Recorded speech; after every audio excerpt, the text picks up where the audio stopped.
নিল। হ্যাঁ, না শোনেন, আপনার এই যে কোটা বাতিল তো সরকারই করেছে, এরপরে হাইকোর্ট যখন সরকারের সেই রায়কে উল্টিয়ে দিয়েছে, তারপর সরকারই আপিল করেছে কিন্তু আপনার আপিল বিভাগে, যাতে এই আপনার কোটা সংস্কার করা যায়। সুতরাং কোটা সংস্কারের কথা তো সরকারেরই কথা, কিন্তু তার সত্ত্বেও তারা আপনার অত্যন্ত কি বলে মারমুখী হয়ে রাস্তায় নেমেছে।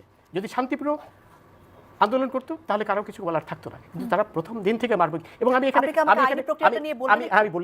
এখানে বলতে চাই যে আমাদের পুলিশ যথেষ্ট আপনার ধৈর্যের পরিচয় দিয়েছে, কারণ পুলিশের দায়িত্ব কিন্তু পুলিশ তো বুক চিতিয়ে রাখা একজন শিক্ষার্থীকে, সাধারণ শিক্ষার্থী আবু সাইদকে গুলিও করেছে। পুলিশের দায়িত্ব, আমাকে বলতে দেন প্লিজ, ডোন্ট ইন্টারফেয়ার, আমাকে বলতে দেন। পুলিশের দায়িত্ব হচ্ছে প্রত্যেকের জানমাল রক্ষা করা। আমি যে আজকে এত ঘুরে এলাম, এটা তো পুলিশের দায়িত্ব ছিল এদের রক্ষা করা। সেই অর্থে পুলিশ অনেক ধৈর্যের আপনার পরিচয় দিয়েছে। পুলিশ কি আবু সাইদের জীবনের জান রক্ষা করেছে? যারা এই ধরনের সহিংস আন্দোলনের নামে, অবশ্যই পুলিশের অধিকার আছে তাদেরকে গুলি করে মেরে ফেলা, অবশ্যই আছে।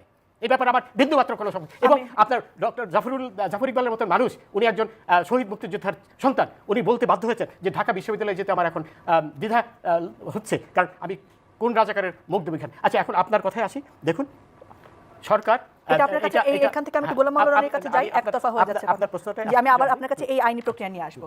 গোলাম মাওলা রনি, এই জায়গায় আপনি কি বলবেন যে আসলে